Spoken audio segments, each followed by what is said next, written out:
Hey everyone, welcome to Beginnings, the show that asks where do creative people come from? My name is Andy, I'm the host of the show and a writer and performer based in Los Angeles, California. And welcome to the show today. So, here's the deal. And the deal is this.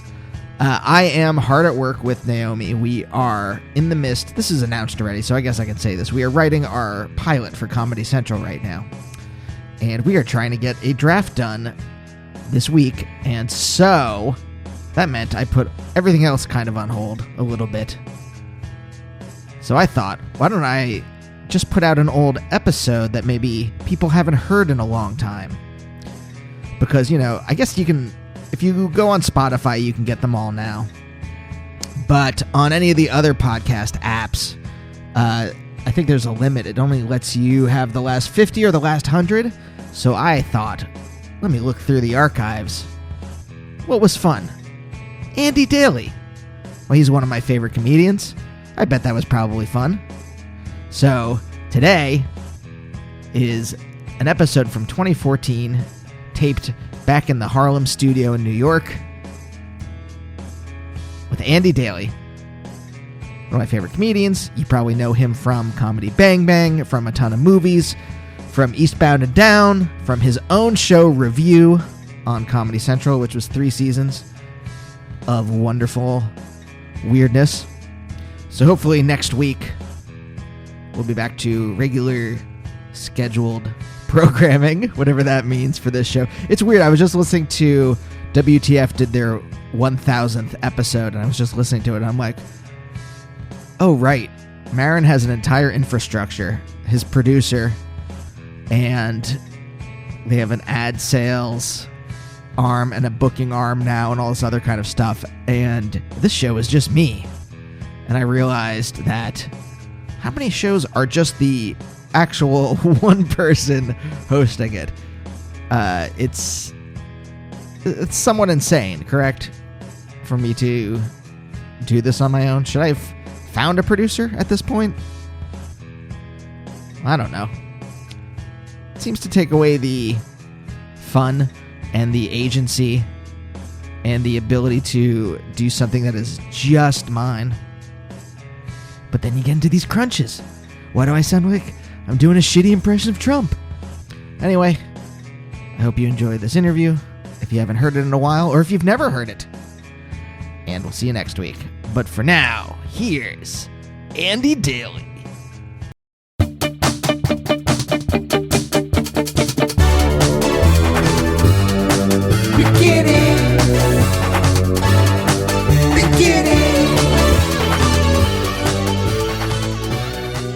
I was listening to that and you were talking about the Monkees. Yeah. Which are one of my favorite bands. Oh, really? Yeah.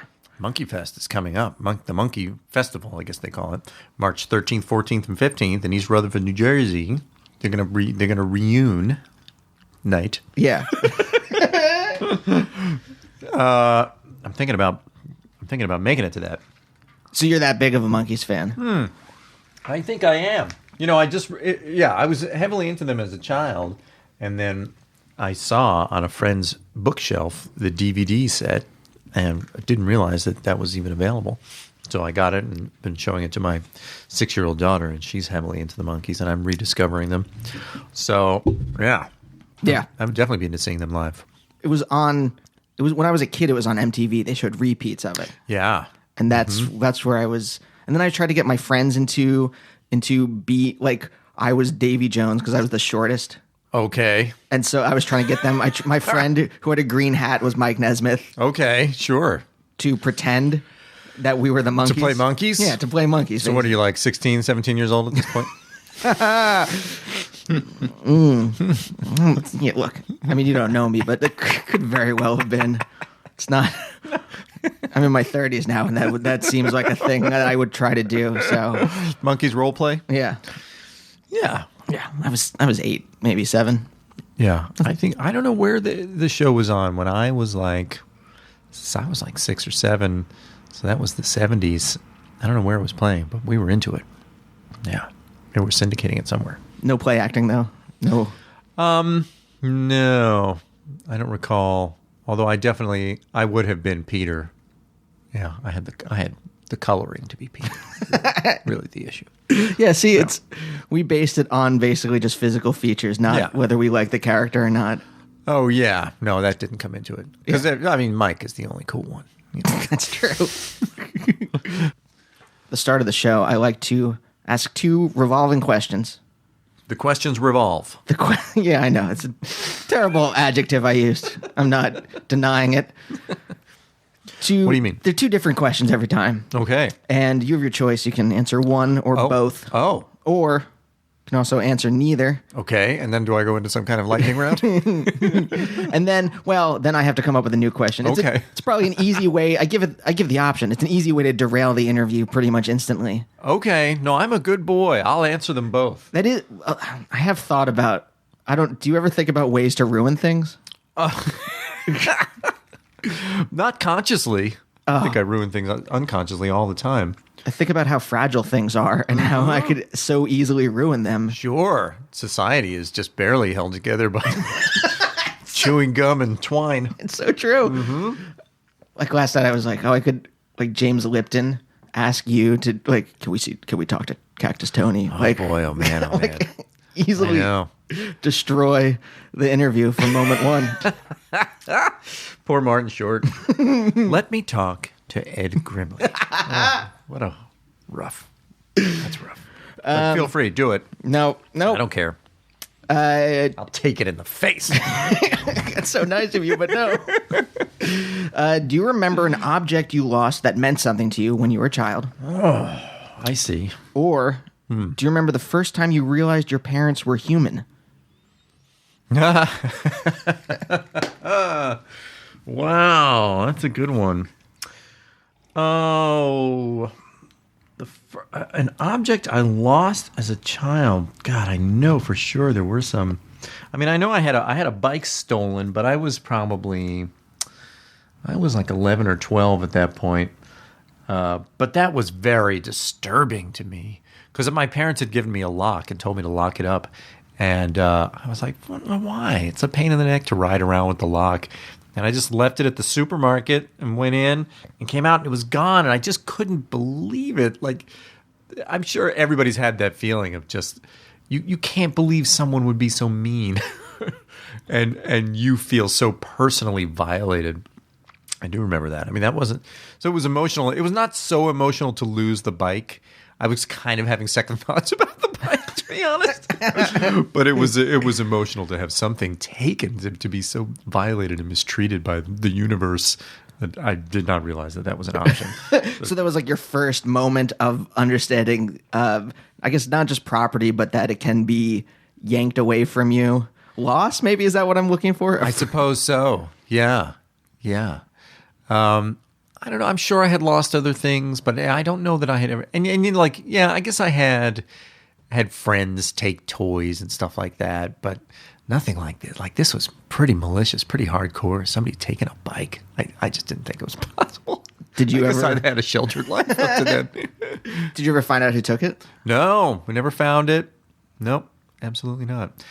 And well, to make matters worse, I came home and told my parents my bike was gone. My dad was like, well, did you lock it up? And I said, yeah. And he immediately went right out to the garage and found the lock. So it's like, not only was my bike stolen, but I got in trouble for lying about it. Oh, well. But yeah, that's the way it goes. That's how it is. But my parents being human, that's a funny one. Because I do remember a time earlier than that, I had to go to swimming lessons. My parents were adamant that I go to swimming lessons, and it was the thing I hated most in the world. And there was one day that my dad dropped me off at the Y for my swimming lesson. He just dropped me off at the curb, and I went up to the door, and it was locked because it was some kind of holiday. And I turned around, and he's gone. And I sat there for what I thought was, I think I was too young to even know how long the class was. Like, I don't know how long I'm going to be here by myself in the cold, sitting on the steps of the Y.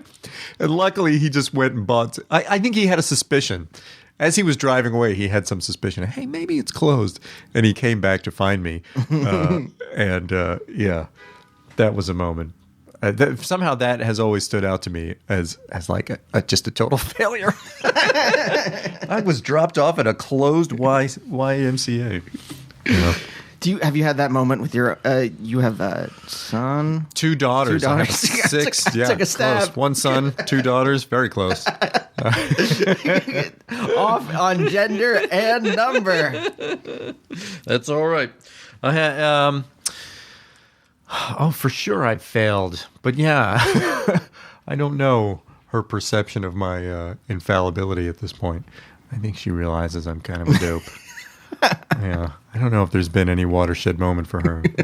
Oh, he doesn't have any idea what he's doing. Has it put into perspective being a parent, like the relationship you had with your parents? Yes, absolutely. Yeah, because I think when having children was theoretical, I thought you bring somebody into the world and you've essentially done something very selfish at that point. I want a child, and so I'm getting one, and and now this person is someone you've invited to this big crazy party, and your life really needs to revolve around them, and their happiness has to be your major priority. And so I thought, in theory, that I was going to just completely get absorbed in the business of parenting, and I would read every book that was available about child development and really just be an uber parent. But nope. Not at all. I mean, the reality is that there's life, there's work, and there's your own concerns, and it is just inevitably going to be a balancing act between parenting responsibilities and other responsibilities, and hopefully you do the essential things, and you hope that those kids will grow up and cut you some slack. Seems like triage the minute you become a parent. Like your entire life just becomes triage. Mm-hmm. For 4 years at least, for the first 4 years of my daughter's life, it was just trying to catch up. And then at 4 years is when my wife and I were like, I think we kind of have this, and we could have another one, which is when we did. So we were, and knowingly heading into 4 years of total chaos. Why don't we go back to your beginning then? Mm-hmm. Ugh, I didn't mean to say that. What do you mean? Well, I didn't mean to have the titular line. Of the podcast? Yeah, I didn't mean to go Let's discuss beginnings. Because in my head I was just say start, say start. It just over and over again, say the word start, say the word start. Don't say it. And instead There's a cartoon. There's a Far Side cartoon of a guy holding cymbals in a concert. I know which one. You know which one? But he's actually only holding one cymbal, and his thought bubble is, "I will not screw up. I will not screw up. I will not screw up." And the caption is, "Herschel screws up," or whatever his name is. Yeah. Do you remember the first thing you ever created? Ooh, the first thing I ever created. I don't know if you know how early memories. It's hard to kind of say what it is that you remember because you remember it, and what it is that you remember because you've been told or you've seen photos and things like that.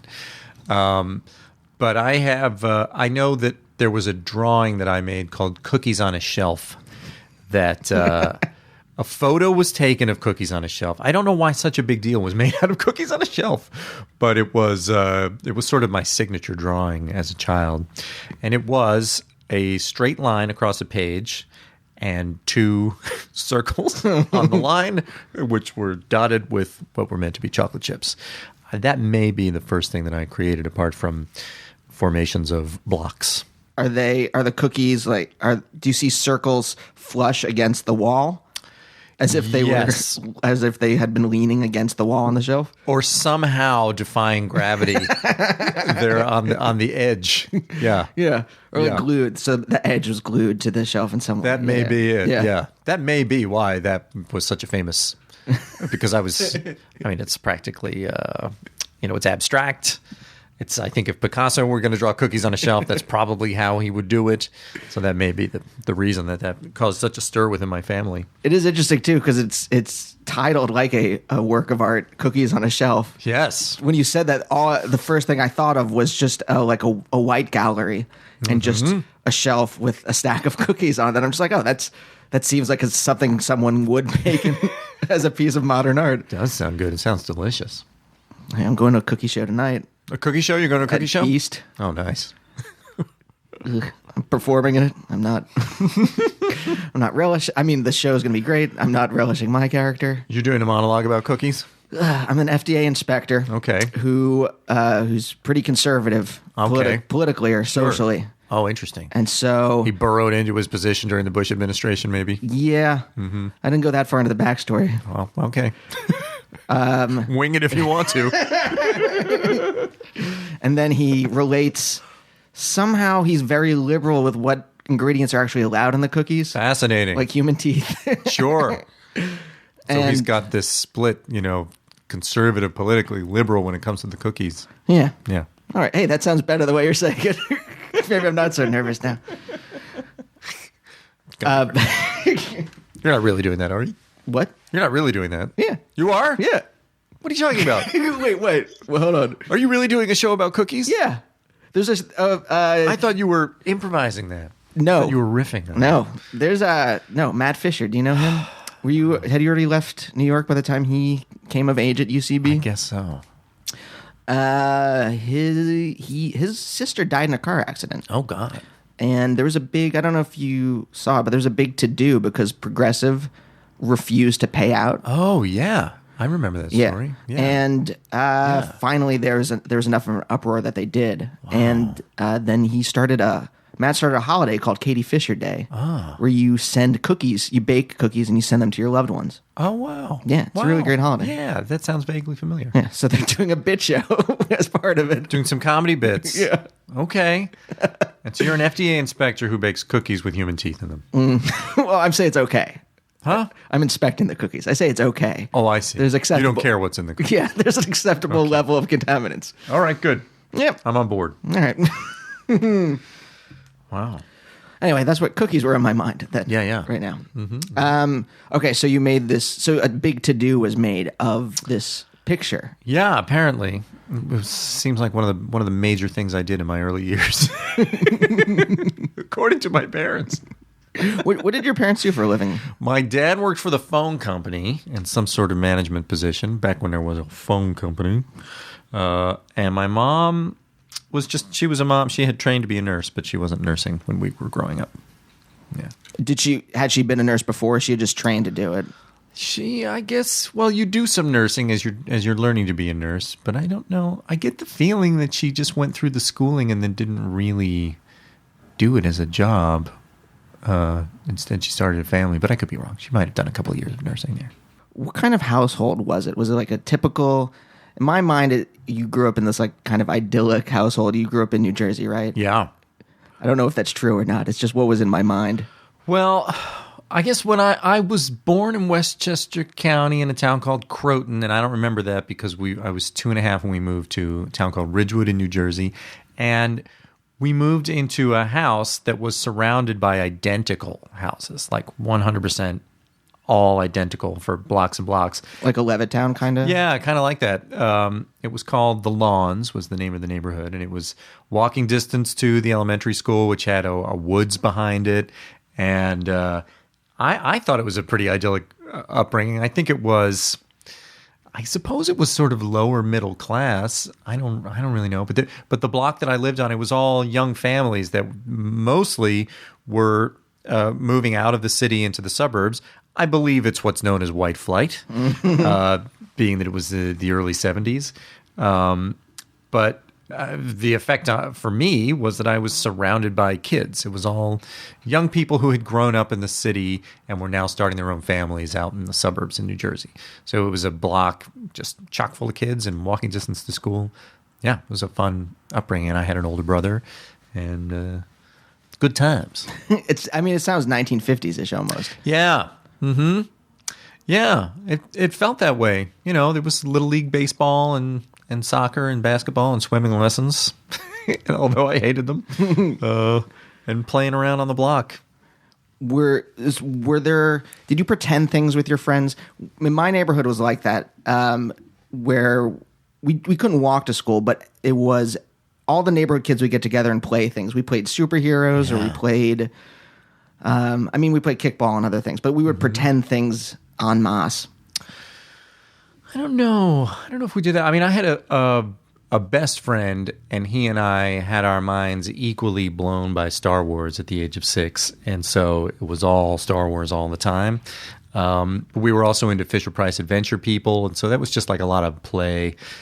But when the larger group of kids got together, we tended to play like sprawling games of hide and seek, or games like, Bulldog, Bulldog, No, it's Octopus, stuff like that. Those are like big lawn games where one kid is in the middle and everybody else is rushing from one side to the other, and they try to tag as many kids as they can. Oh, that sounds fun. Yeah. And Octopus is, if you get tagged, you have to sit, and then you move your arms to try to tag other kids as they come through. Super fun. Yeah. New games, I think they're classified as. Yeah. We would also go into the woods and play, I guess what's now called LARPing. LARPing? Live action role playing. Oh, cool. I mean, we just pretend to be like wizards and warriors and things like that. Nice. And fight each other. I mean, not for real, but... I don't know what we did in the woods. We played in the woods. I don't think there was any Dungeons and Dragons inspired stuff. That was before that really came around. But yeah, I'll bet you there was some pretend playing. Yeah, I remember there was a tree that was perfect for climbing on that I recall one day was a spaceship. That was like a Star Trek style spaceship, this big tree. Just such a crazy use to put a tree to. But, yeah. No, that sounds amazing. That sounds like an amazing thing to do with the tree. Yeah.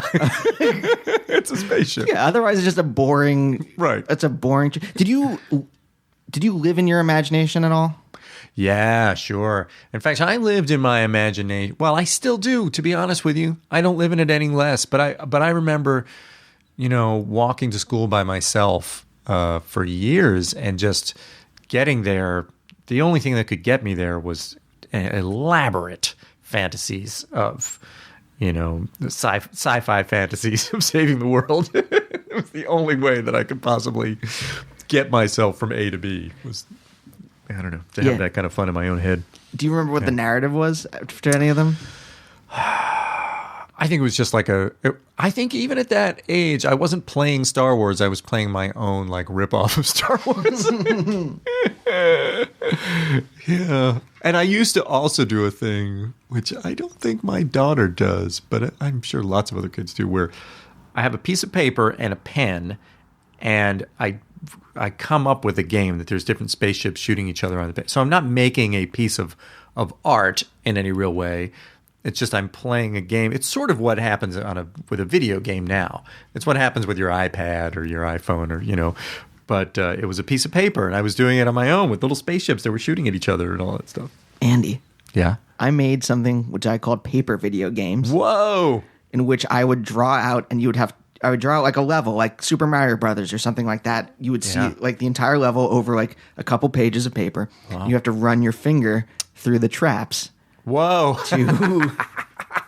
And obviously it's not challenging because it's not like with Mario, there's some programming that says you can only jump so much. You can move your finger in any, in any amount of space. That's better. But sorry, this phrase, I ran the phrase through my head. I'm identifying with you so hard right now. Which is the worst phrase a human has come up with. I like it. I'm identifying with you so hard right now. Also, like a weird tinge of sexuality to it. Mm-hmm. That doesn't need to be there. No. Our spirit selves are high-fiving. How's that? That's a little... Oh, that's much better. Yeah. Oh, yeah, that makes me much less uncomfortable being in this room with you, Andy. That was you, by the way, because we have the same name. That was you. I was pretending to be you saying that to me. I got it. Just making that clear for everyone. Thanks for listening, dude. We'll be right back. No, there's no commercial break. So let's go back to the beginnings. Going to be held over my head for a while. Did you do creative activities with your parents? I don't recall that. No, I don't think so. Because my brother was 2.5 years older, so we must have done creative activity. But mainly it was just me and my friends goofing around. Yeah. What was the relationship with your brother like? Again, it's sort of like I have to rely on the way it was recounted to me in some ways, but because this is something I really try not to do as a parent is to come up with narratives around your children. You know what I mean? My understanding is that I was very much an Ernie to my brother's Bert, meaning that I frustrated him. I was a pest, and I'm sure it was true, but I think it also became sort of it reinforced as a dynamic between us, and is probably talked about more than it would have necessarily been true. But yeah, that was definitely part of it. I enjoyed getting his goat as his 2.5 year younger brother. So I frustrated him. We had some good fights, but also, of course, obviously looked up to him and followed him around everywhere. Yeah. I have a younger sister, and that was our relationship, in which she was the pest to me. Uh-huh. Now I feel inordinate amounts of guilt for not including her. Oh. Yeah. It was like dumb stuff too. Like she wanted to listen to Pavement when I got into Pavement in high school. Uh-huh. And I'm like, no, that's my band. Oh, yeah. Like in a malicious way. I just said it jokingly right now, but when I said it to her. It was, yeah, well, I also have a younger brother who's 8 years younger than me. So I was 8 when he was born. And definitely, yeah, I relate to those feelings of, like, what are you doing here? Yeah. Are you guys all patched up now? Yeah, all right, absolutely. That's good. Yeah. All right. I try to find happy endings. Sure. Yeah. No. We're happy. The show has been called a juggernaut of melancholy. Oh, is that right? Yeah, by Eric Drysdale. So I do try to. I'm like, let's not make everything sad. Yeah. Yeah. All right. Yeah. So you're living in your imagination for a lot of your. You said up to. Oh yeah. As a matter now. of fact, also by the way, my mom has held on to a huge number of old scraps of paper and things like this. And on a recent trip home, she pulled out a report card that my second grade teacher wrote that just felt like a description of me today, all the way. Part of which was she wrote, his daydreaming can be trying. And my wife just cracked up at that because it's true. Like, yeah, most of the time I'm doing my own thing in my own head. I'm just imagining. I just like to imagine. Oh my God. Yep. I know we have the same name, but also I'm like, it feels like I'm talking to myself a little bit. Yeah, Naomi is frustrated beyond belief sometimes where she'll be talking to me and I'm just like dreaming of something I'm writing or living in some weird land in my head. Absolutely. With gnomes and oh yeah. What was the first toy you had? Ooh, the very first toy I had was a panda bear that my older brother gave me, his own panda bear. Oh. And he gave his little brother. Yeah. Mm-hmm. Oh, that's sweet. Yeah. First toy I remember playing with, I don't know. Fisher-Price people, just, little people. Yeah. And I played with them for a long time. I remember asking for them for Christmas at a point where I no longer believed in Santa Claus, which is too old for Fisher-Price people. But they were fascinating. They had the castle and the town. Yeah, it's good stuff. Did you have so you had adventures with them? Sure, yeah. I set up the castle, and then the town was like a 2-unit thing that would go on either side of the castle because those were the subjects of the royal family up there in the castle. Like I was old enough to have very elaborate and precise fantasies with these toys, which means I was too old to be playing with them. I had massive adventures with these. I called them little weirdos. So they were just creatures. I would get them all. They could be plastic monsters, or I had a gnome that I got when I was like 6 months old, who was like the leader of these things. So you cobbled together a bunch of unbranded toys and branded them together yourself under the name Little Weirdos. Yes, and they would have. I would have massive adventures that had continuity to them. So what happened in one adventure and what changed the characters in one adventure would carry over to the next. Wow! And there were always ripoffs of whatever TV show. Like I remember there was like adventures were basically based off of like the G.I. Joe movie or the Return of Optimus Prime for the Transformers. Yeah. Did you have the same? Was there continuity, or was it like every adventure would reset? I think me and my friend Mark used to try to have some continuity from time to time with our Star Wars people, but it was hard. It was harder than it's probably easier. Are you talking about you would do it by yourself? Yeah, it's a little easier by yourself. When you got to have two people trying to pick up the thread of where you left off last time. It's a little harder. No, but other than that, I don't remember having those sorts of things going. I may have. I don't remember. Did living in a kind of dream world make things difficult at all? I would say so. I was never any kind of a student. And I think just knowing that I had in my own head at my disposal, interesting things going on made it really easy for me to bail on things that weren't interesting to me. And so, and that's just been a fact throughout my life. And I don't know if there's something diagnosable, but in a classroom setting of any kind, if I'm not being spoken to one-on-one, if a group of people is being spoken to and I'm one of them, I will not be paying attention for long. That's just how it is. And it's not necessarily by choice. It's just like, yeah, I've got someplace else to go up here and I'll be there. And I remember actually it being a problem for me in improv classes. Like I'd be taking an early UCB class with Amy Poehler and she'd be describing an exercise to us. She'd start out describing an exercise, and then the next thing I know, she's going, "Okay, let's start." And I was like, I don't know what. I have no idea what we're going to do because I was just somewhere else. Yeah. So, yeah, it's been an obstacle. Oh, yeah. That's basically my entire life. Yeah.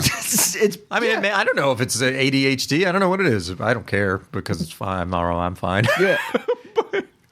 But you know what? Here's the thing about it is, I like, for instance, when they're telling you the safety stuff on an airplane, what I have noticed is there are times when I will go, like particularly when I'm traveling with my kids, I'll be like, I'm going to pay attention to this time. I'm going to, because I'm never fully clear on where my flotation device is. I know it's under the seat, stuff like that. Like I'm going to pay attention to this. And I can't get past when they tell you how to buckle your seatbelt. Once they do that, I'm gone because I know how to do that already. So I don't know if it's just a selfishness. Like, Jay, this is, who is this for? Not for me. I'll be in my own head doing my own thing. I know. Someone will send me an email that has important information in it. Yeah. And I scan it. Yeah. I'm like, I know what's going on. Right. And then I get back to like whatever weird imagination stuff is going on with me. Yeah. And then there's important information that I've just missed that I should know. Yeah. And that then messes things up for me later on. Yeah. Yeah. I need to be spoken to one-on-one. I need the flight attendant to come by and understand that I know how to buckle my seatbelt because I'm already wearing it, and just tell me the things that would actually help me. Do you think this developed because you were just bored with things? I guess probably. Yeah. I mean, I don't think I was interested in being in school as a kid. I would say so. I would say I'm just kind of bored with school. If something is happening that doesn't apply to me, why should I pay attention to it? And then if I'm not paying attention to that, how do I tune back in when something does apply to me? I don't know, and I never have. This has come up on the show lately, which is my dawning realization that I hated school. Oh, because I had been in a family where education was really important, mm-hmm. and where I'd grown up with the belief that I need schooling to get a good career, to have health insurance, and all these things. Too. Mm-hmm. And so it was drilled into me from a very early age that you can't. You have to take this really seriously. Yeah, and you did. I did, but I didn't, and I must have repressed the emotion or just didn't pay attention to it. Mm. I'm from Reading, Pennsylvania, which I don't know how true this is. It seems like it's a very repressed city. Oh. I know, city of repression. Yeah. Well, okay. This is my theory. Okay. Which is that it's right in the epicenter of the Pennsylvania Dutch. Yeah. So it's just in the atmosphere of like a stoic sternness. Oh.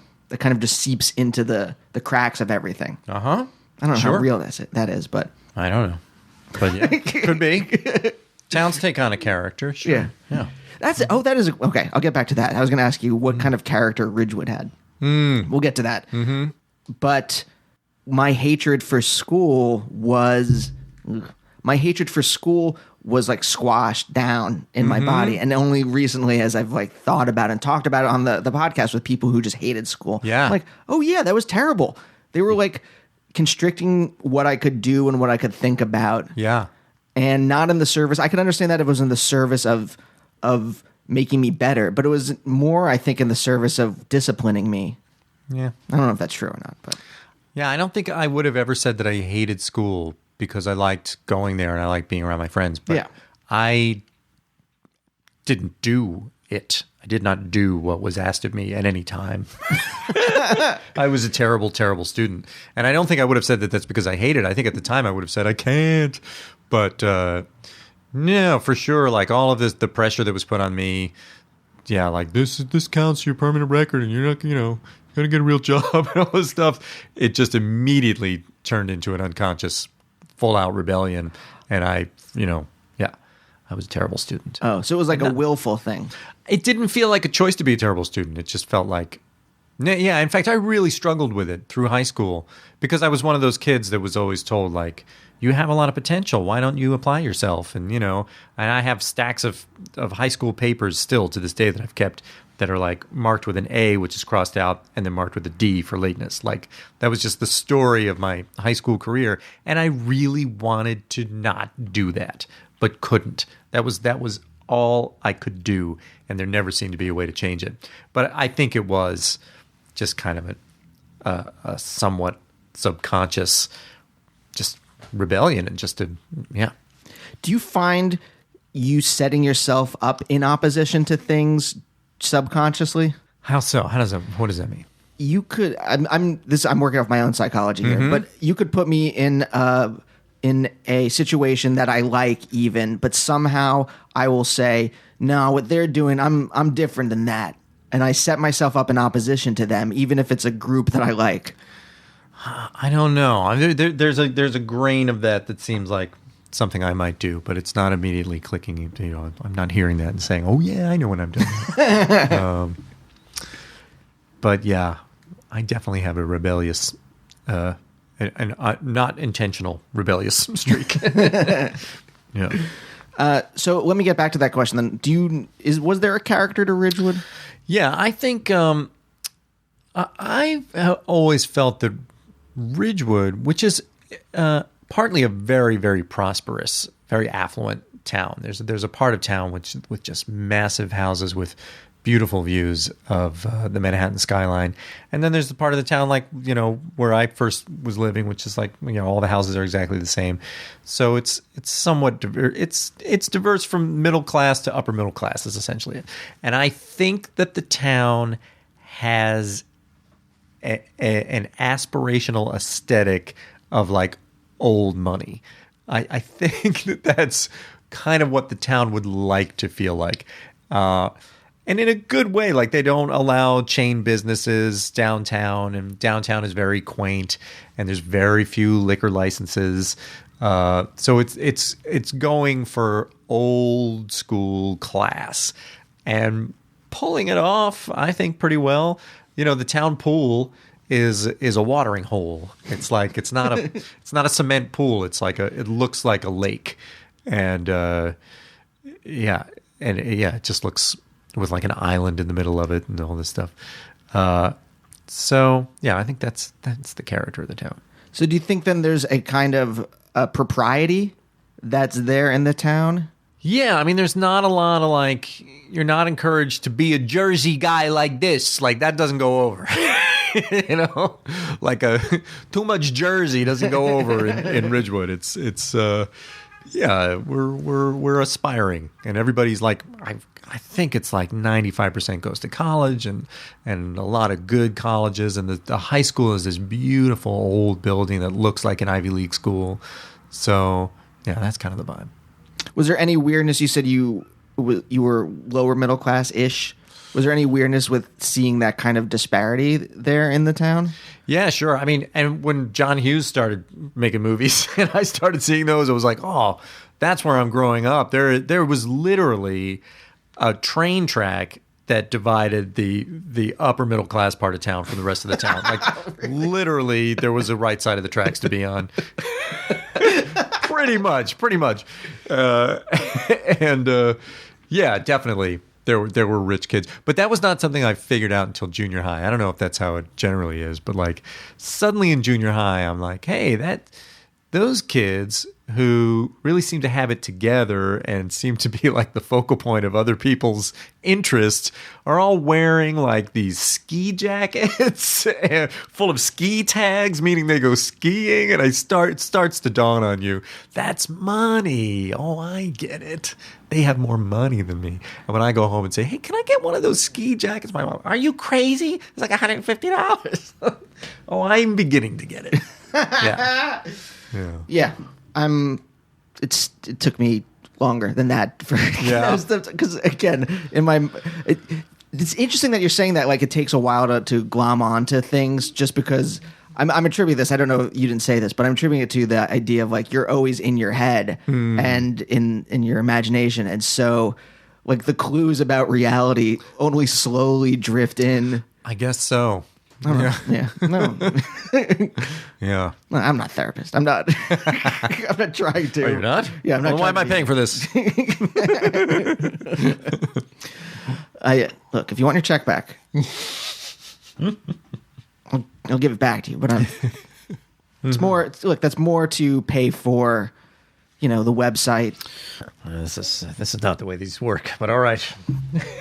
I honestly, I did not tell you anything about why you were writing me a check. I assumed it was therapy. Yeah. Hey, look, you assumed. It's kind of on you. Well, as therapy, it's going great. No. Yeah. Well, then can I have another check? I'll be back next week.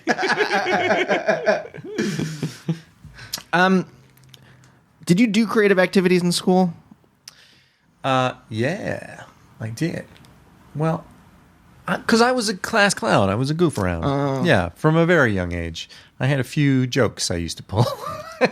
And my first grade teacher recommended that I take a drama class based on my classroom antics, which I did not do because I had seen Peter Pan on Broadway with Sandy Duncan, and I thought that I was going to end up wearing tights and singing songs. And I didn't want to do that. Sure. And also at that time, there were these commercials that I hope are not on YouTube for Underoos underwear. That was like, it was just children jumping around in their underwear. And I don't know if somebody said to me, oh, you want to be an actor? Yeah, that's what you're going to be doing. or just said something about commercials. You should be in commercials. And I saw those commercials and said, that's what it would be. But anyway, between Sandy Duncan and the tights and the kids jumping around in their underwear, I did not take that drama class in first grade. It scared me. But I did it. Yeah, there was a play in third grade. Our teacher had us put on some like tiny little play just for another third grade class about Australia, I recall. Is that what was your question? Did I do creative things in school? Yeah. Or things that you thought, I mean, there were mandated creative activities. Yeah. But there's also, I would, any chance there was to make a video or to do something that wasn't writing a paper. Yeah. I took that opportunity. Oh, for sure. Yeah. Yeah. I always thought of myself as creative. We get to write a creative story? Well, this is my time to shine. Like, that was my attitude. Yeah. For sure. Was it easier to pay attention to those things? Yeah. I think, I often think that, I went to a public school, and I feel like if I had gone to a school where they notice what you're interested in and say, okay, let me meet this kid where this kid is and teach them by way of what they're interested in. I would have been very educatable that way, because I think it was probably very obvious from an early age that I liked writing creative stories and I liked imagining and creating things. And if I think it's possible to teach a kid anything once you figure out, I see what they love to do. Let's make, because right now I love to read. I love to do research if it's in service of comedy. Love it. Absolutely love it. Yeah. I will sit. I've been thinking about writing a show about a stage show about a business conspiracy. Uh-huh. And so I've just been sitting and reading conspiracy theory stuff on the internet. And I'm just like, I would never, if this was some other thing, I would be so bored out of my mind reading it. Right. Yeah, but you just become sponge-like if it's something you're going to use for something you want to do. Yeah. Yeah. The path you went on, because you majored in drama then. Yeah. Mm-hmm. Well, yeah, ultimately. What led you to that? Oh, well, I had done... I got pretty serious about doing acting in fourth grade. I took a summertime acting class in fourth grade, and then there was a school play when I was in fifth grade that I did, or maybe it was sixth grade. And then in junior high, I was in all the plays I could be in. And then my town had a little summer stock for like 14 to 18-year-old kids in the summer. It was great. We did 5 shows in the summer, and I did that one year and really fully and thoroughly got hooked on it at that point. And then my high school also had a little television production class. So I did that and wrote stuff and all that. But I still felt that it would be irresponsible to really head down the path of being an actor, just in terms of like I got to get a real degree doing something real, and certainly that's what was expected of me from my parents. So and meanwhile I'm flunking out of classes left to right. I'm not doing well, but I read a unauthorized biography of David Letterman where I learned that he had majored in television and radio, and I was like, oh, you can do that? I'll do that because I like those things. And so that's why I applied to Ithaca College, but did not get into their communications department. They accepted me to the college, but not to the communications department. And so I just had to pick something else to do. And I was like, well, okay, drama. That's the only other thing I could imagine spending this time doing. And so that was it. Kind of the decision was made for me in that way. Is this being reinforced at home explicitly, or is it just you see your parents and you see that they have to have this job to support everyone, and so you kind of subconsciously take, oh, I have to have a job, I have to. It was explicit. Oh, okay. It was explicit. I remember 2 conversations. One where an actor who had grown up in my town was on a soap opera and doing an off-Broadway play. And for that purpose, he was profiled in my town newspaper. And my mom read the article to me because there was a section of it about how poor and struggling he had been in his early days as an actor, and eating ketchup sandwiches and, sometimes sleeping in his car and all that. And she was like, is that what you want?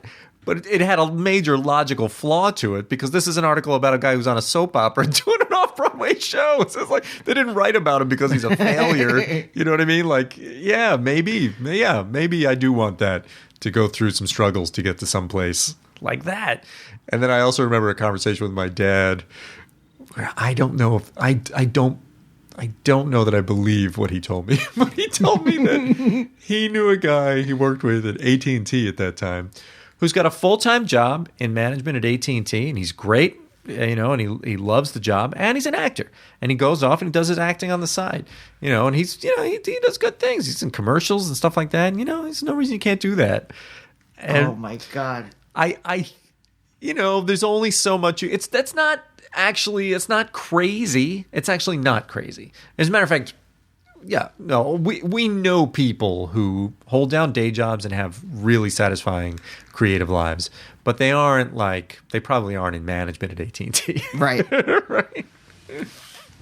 I had a day job from end of 2011 to September of 2013 before I got to go to work on Pete Holmes' show. Mm-hmm.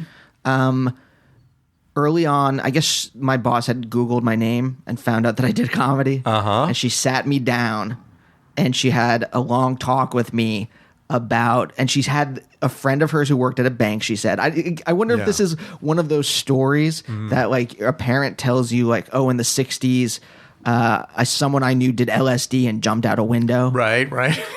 And she said, and he's an actor, and on the weekends he goes and does plays. Mm-hmm. But he has a normal, he's a normal job, because she was trying to like groom me. Oh. To follow in her path. Oh yeah. My boss. Yeah. And I wonder if that's a story. Like, I wonder if it's one of those stories, or it's just It can be done. Yeah. It can be done.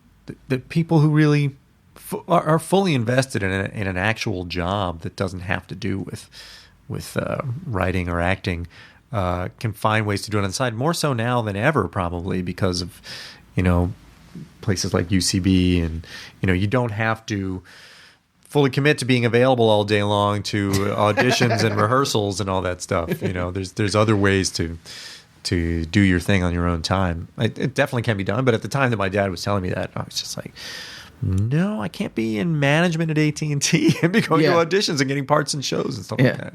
Yeah. Was that a sense of a source of tension for a while?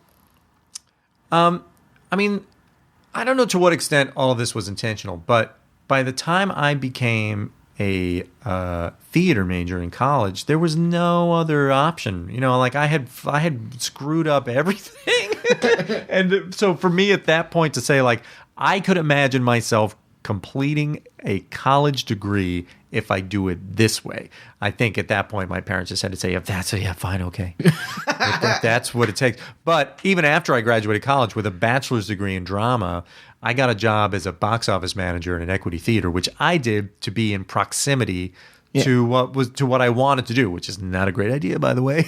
But my dad was definitely like, so this theater management path is a real thing for you, and he bought me a suit. I was like, I don't need a suit. But, I mean, I get it. I don't necessarily think it was. I never saw it as a judgment on what I was capable of. Right. I just thought that they came from a spirit of upward mobility, and the arts.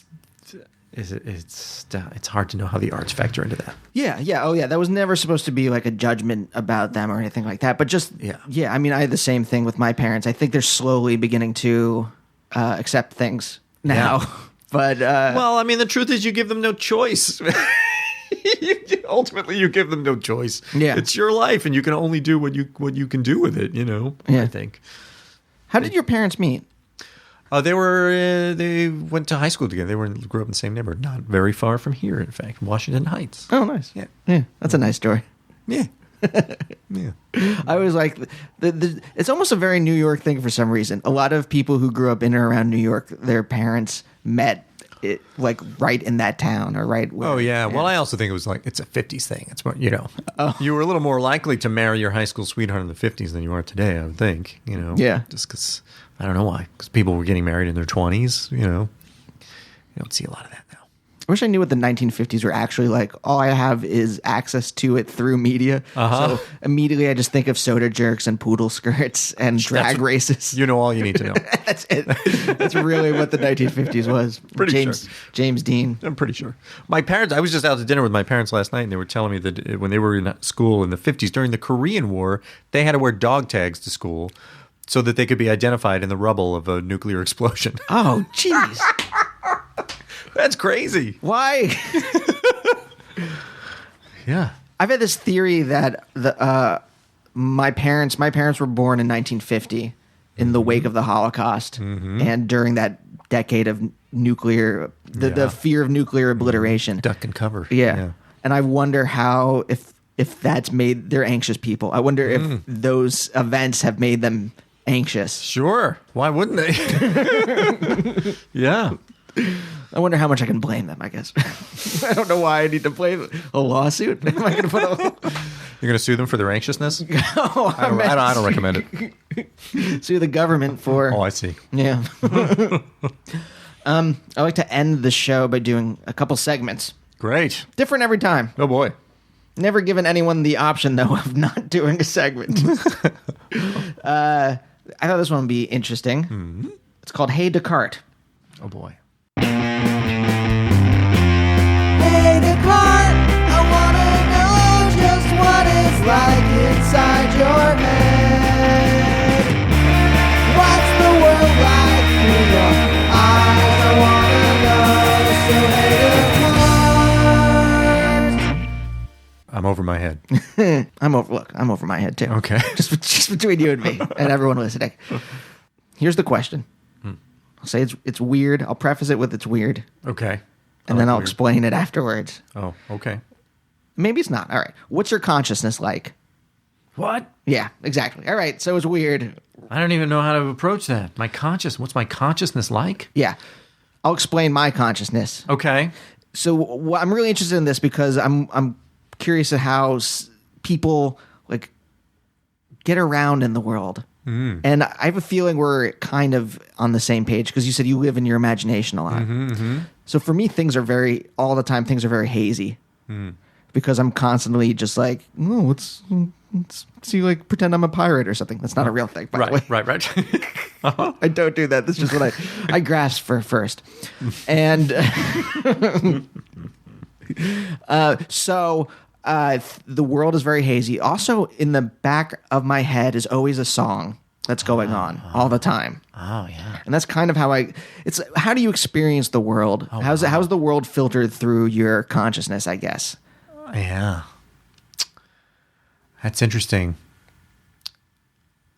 I never would have said it unless hearing it, but I feel like there is probably just about always a song somewhere in the back of my head too, that I'm not really paying attention to, but it's back there.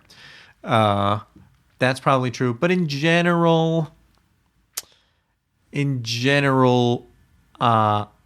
the world has to get my attention at all times because I am thinking about things that are either like working out some real creative puzzle that I have to work out, or else just full on daydreaming. Maybe this will be useful at some point, or maybe it won't. Or else I'm really thinking about things I have to do. Yeah. Or else I have a general anxiety about, I know that there's stuff I ought to be doing, but I'm not entirely sure what it is. So there's a lot going on there. And so it's quite hard for me to fully invest in moments that are happening here and now. Actually, it's definitely something I need to work on. But I would say, does that answer the question? Yeah. What my consciousness is like? Yeah. Can you give me an example of a creative puzzle? Well, I'm doing this podcast now. And so, right now we have one more to do. We have a live podcast taping of the Patrick McMahon podcast. And so in the back of my mind, I have a pretty good idea of what that show is going to be, but not 100%. And I know that there's a few things I need to prepare for it. And I also know that some of the other ones we've already recorded, I remember when we were recording that there were a few edits I want to make, and so I'm sort of puzzling through in my head a little bit at a time, like what those ought to be. And so sometimes I'll settle on one of those, and I'll just puzzle over it while washing dishes or walking around or whatever. Yeah. Sort it out. And what kind of daydreams do you have? What kind of daydreams? There's a great David Sedaris essay that I love so much because I relate to it so much, where he talks about the fantasies that get him to sleep at night. I love it so much because I've never heard anybody talk about that before. And it really made me think about the fantasies that I have that get me to sleep, that soothe me to the point of sleeping. And they're always that I'm invulnerable. Yes. That bullets will bounce off of me. Yes. And that I'm solving massive problems, or I'm in the world of The Walking Dead or Game of Thrones and I can't be killed. Oh! Oh my God. I have this. Okay. That's the only way I can get to sleep. Yes. Okay. Look. If I can't be killed. Yes. The invulnerability fantasy. Yeah. Okay. This is the fantasy. This is the way it goes in my head. Is a genie grants me a wish. Oh my God. It's so embarrassing. Slightly. I love that there's a logic to it, even if flimsy as it is. Because I had to think through this because I'm like, I had to think through this in case it ever actually happens. No, but Sure. How did I get there? I skipped that part. I'm invulnerable. See, so here's where I do have my backstory is for my fantasies. Okay, because I have invulnerability, but I also have I wish for the ability to turn it off in case I get cancer or something. Right. I don't know if I'm invulnerable to disease. So in this fantasy, Yeah. I guess I could just wish to be invulnerable to all things, but just in case someone needs to cut me open. Right. So I have thought that through myself. I have skin that cannot be punctured by knives or swords or bullets, but if I need to get a flu shot, Yes! I can turn it off. But when I turn it off, man, I got to be careful that none of my enemies are around. Yes! Yeah. Oh, man. And then the solving the problems. I have this other fantasy of the president, doesn't have to be Obama. Yeah. But just the president, Yeah. capital T, capital P. Mm-hmm. They're off on a course that's going to lead the country to ruin. Yes. And I stand up and I tell them off. Wow. And then slow clap. Oh, really? You have slow clap fantasies. From everyone around. Oh, it's completely egomaniacal. There's I'll tell you this, when bin Laden was killed, part of me was disappointed because I was getting to sleep at that point by killing bin Laden. And I knew I couldn't do it anymore. I knew where he was. Yeah. And I jumped out of an airplane in flight and landed on his palace and killed him. And punched through the ceiling. Yeah, with no parachute because I don't need it. Good times. These days I'm in. You know what? These days I'm getting retribution against them. The asshole who pulled the red wedding. That's what I'm doing now. Against Walder Frey. Who? Walder Frey, isn't that his name? Oh, I don't know. No, the Rob Stark. Wasn't Rob Stark the victim of the red wedding? Yeah, Walder Frey was the king. Oh, is that the king? Yeah, I think so. I'm glad you know his name now, because that's the guy I'm after in my bedtime fantasies. That is.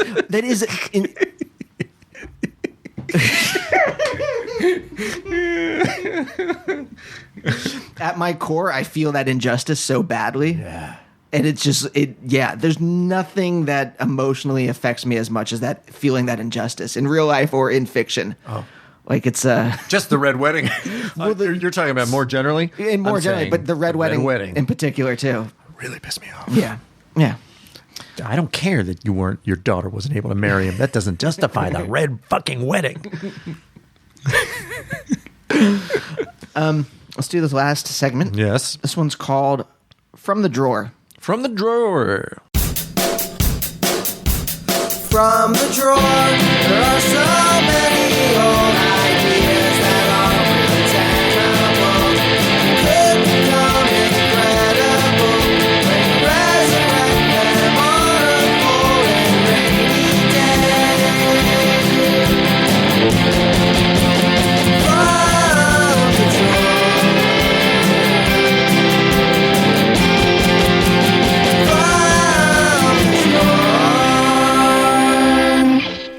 Stephen King had his I think they're called drawer novels. So some novel he wrote and threw in a drawer, and maybe someday he'll revisit it. And Woody Allen does the same kind of stuff, where he wrote a bunch of stuff in the 60s and 70s when he wasn't a creep, and or maybe I'm thinking he was. Yeah, it was just hidden. And he revisits that stuff every so often when he's creatively drained. Oh, interesting. And do you have any ideas or anything that you had put away a long time ago that you're like, oh, I'd like to revisit that someday? Oh, I mean, in a way, my podcast is sort of like that. The idea of pilot episodes of something being unearthed is something I've been kicking around for a long time, and this was an opportunity to do it. I don't know what other old ideas are in the drawer. I mean, I'm sure there are some. I read an article a few years ago, somebody who had access to every email he had ever sent, and took the time to go back and read every one of them, and was struck by how often over the years he's talked about the same things, and without realizing that he had. How many times he's had had a new idea that was not a new idea.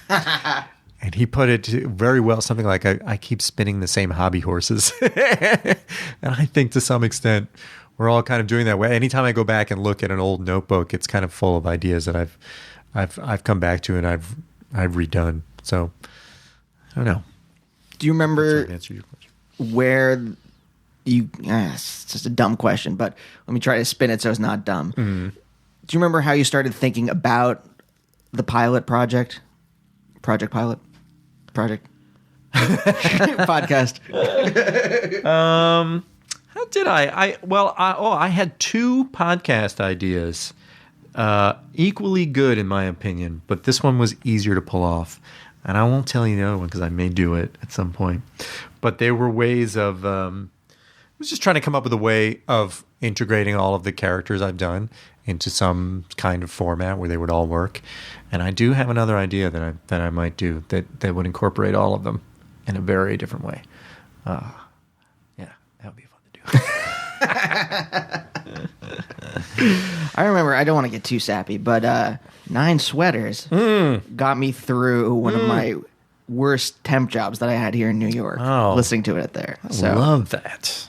I love that. So, because I didn't know that anybody would ever own that or pay any attention to it. Yeah, so that's great to hear. it was great to hear. Yeah, it is. Sorry, I had to ruin. I was feeling too much, too vulnerable, so I had to. Okay. I had to ruin it. I'm being honest. That's what's called a treacle cutter in the business. That joke. Andy, thanks so much for being on the show. Thank you so much for having me, and thank you for the banana and the granola bar. Oh, you're welcome. Future guests, just understand that I was given a banana and a granola bar. No, it was special. That was for you. I don't offer the riffraff. All right, everyone. See you later. Bye. Bye. Bye, oh, bye, oh, bye, oh, bye, oh, bye, oh, bye, oh, bye.